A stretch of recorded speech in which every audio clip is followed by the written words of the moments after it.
How in the world can you make him guilty?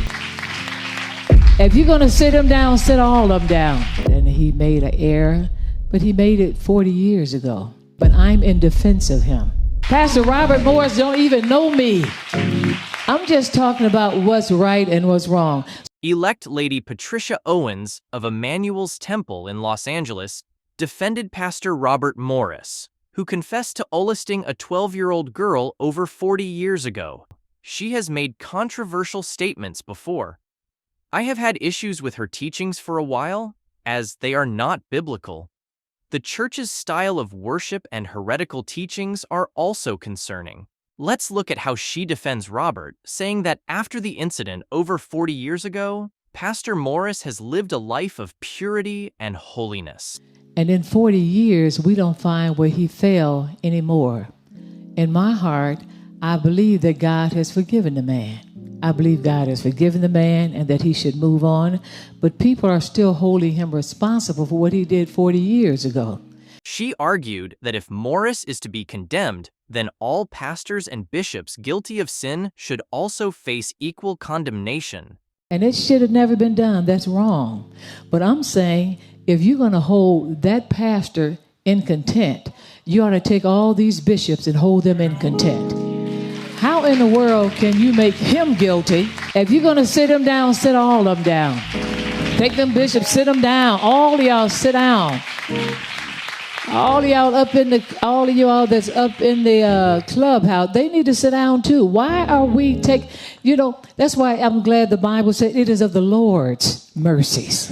If it left it to man, amen, none of us would be forgiven.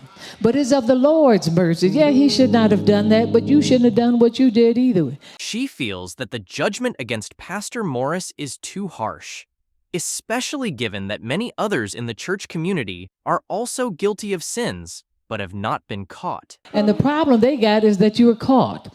We don't care about sin. You can sin, do all you want, just don't get caught.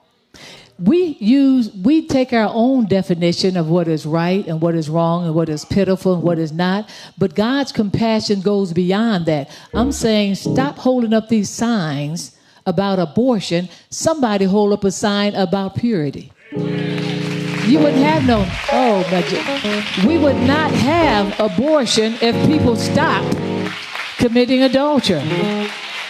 You wouldn't have it. You wouldn't have men messing up in the pulpit if they stopped committing adultery.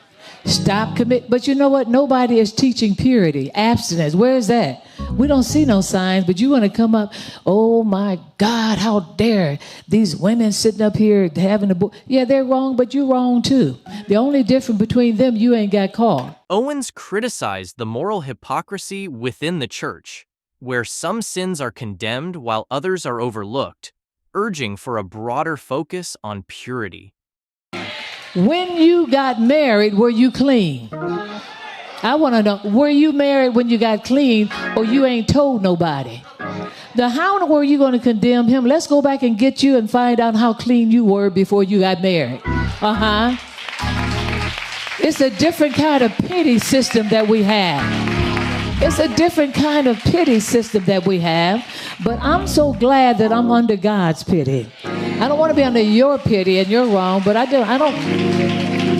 don't see what they see. I think that when God forgiven you and you have honestly repented. Do you agree with her perspective on forgiveness and accountability within the church?